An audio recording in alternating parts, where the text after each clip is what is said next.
Shalom, selamat pagi saudaraku. Saya senang dan sangat bersuka cita berjumpa dengan saudara semua dalam renungan pagi hari ini. Kasih karunia dari Tuhan kita Yesus Kristus menyertai kita senantiasa. Sebelum kita mendengar renungan firman Tuhan, marilah kita berdoa. Allah Bapa yang kami muliakan, kami rindu saat ini mendengar firman-Mu. Berilah kepada kami hati yang rela dan siap menerima sabda kebenaran-Mu. Ya Allah Roh Kudus, berilah pengertian untuk memahami dan melakukan firman-Mu yang akan kami dengar ini. Dalam nama Tuhan kami Yesus Kristus. Amin. Saudaraku dalam Tuhan, pembacaan firman Tuhan renungan kita pagi ini diambil dari bacaan Yosua pasal 2 ayat 1 sampai 21. Saudara bisa membacanya seluruhnya di rumah, dan renungan pagi ini saya mengambil dari Yosua pasal 2 ayat yang 11. Tuhan Allahmu ialah Allah di langit, di atas, dan di bumi di bawah. Saudaraku yang dikasihi Tuhan Yesus Kristus, di dalam pembacaan Yosua 2 ayat 1 sampai 21, bila kita membaca seluruhnya, kisah tentang Rahab, perempuan sundal di Yeriko. Memang membingungkan. Ia menyambut mata-mata Israel, menyembunyikan mereka di atas sotoh rumahnya, dan membantu mereka melarikan diri. Kemudian nyawanya diselamatkan dan ia diberikan penghargaan dengan dimasukkan menjadi bagian dalam silsilah keluarga Mesias.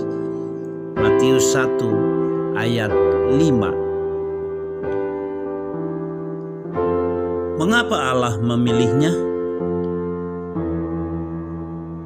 Saya mendapat pengetahuan tentang Rahab di sebuah surat doa yang ditulis oleh Mary Tapley yang bekerja di kampus Crusade for Christ. Mary menuliskan di sana, Rahab memang seorang wanita yang Allah persiapkan sepenuhnya untuk beriman kepada Allah. Ia telah memiliki keyakinan tentang keberadaan Allah dan mengenal karakter dari Allah. Yosua 2 ayat 11. Ketika kedua mata-mata itu datang ke rumahnya, ia pun dengan segenap hati percaya kepada Allah. Di suratnya, Mary kemudian bersaksi tentang Yesus kepada teman barunya bernama Bliss. Ketika pertama kali ia berbicara tentang Yesus, Mary berbicara dengan hati-hati karena ia tidak ingin membuat temannya takut.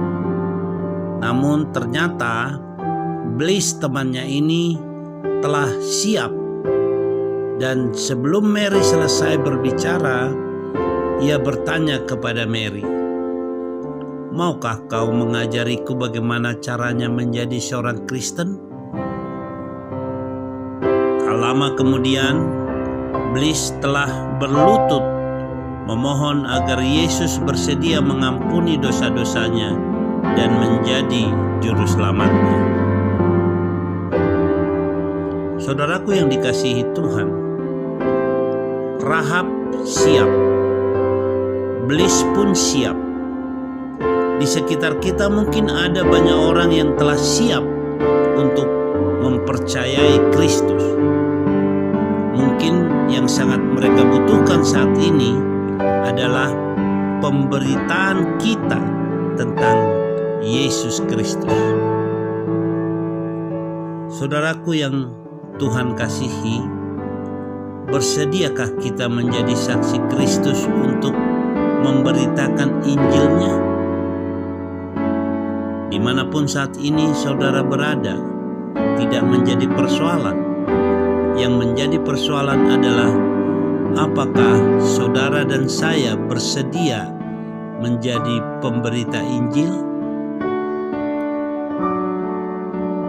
Jangan hanya kita berdiam diri.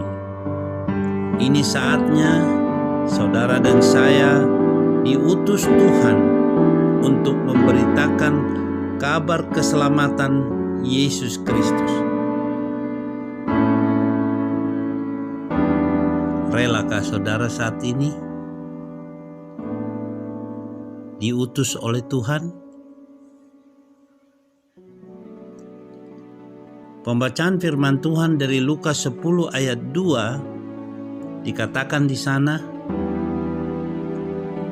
kata Yesus kepada mereka, tuaian memang banyak, tetapi pekerja sedikit. Karena itu, mintalah kepada Tuan yang empunya tuaian, supaya ia mengirimkan pekerja-pekerja untuk tuaian itu. Lihatlah di sekitar saudara dan saya, banyak orang yang belum mengenal Kristus. Mungkin mereka sudah siap,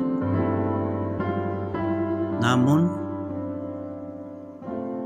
tinggal kita, apakah kita mau memberitakan Injil kepada mereka agar mereka mengenal Yesus Kristus sebagai Tuhan dan Juru Selamat. Saudaraku yang dikasihi Tuhan, saudara dan saya tidak akan pernah berbicara kepada orang yang tidak tepat tentang Kristus. Mari kita berdoa. Tuhan Allah Bapa kami yang di surga, Engkau mengingatkan kami saat ini Tuhan, untuk kami rela dan mau diutus oleh Tuhan untuk saudara-saudara kami, mungkin di sekitar kami, di kantor kami, di tempat pekerjaan kami, atau dimanapun Tuhan tempatkan kami saat ini, untuk memberitakan agar kabar keselamatan dari Kristus kepada mereka. Buka hati kami Tuhan, untuk mau dan siap diutus oleh Tuhan kepada mereka. Kuatkan kami Roh Kudus, ajari kami terus untuk memberitakan firman dan mau terus belajar untuk diperlengkapi oleh firman. Terima kasih Tuhan. Di dalam nama Tuhan Yesus Kristus kami berdoa. Amin. Saudaraku yang dikasihi Tuhan, sampai di sini renungan kita pagi hari ini. Sampai jumpa pada renungan selanjutnya. Tuhan Yesus memberkati.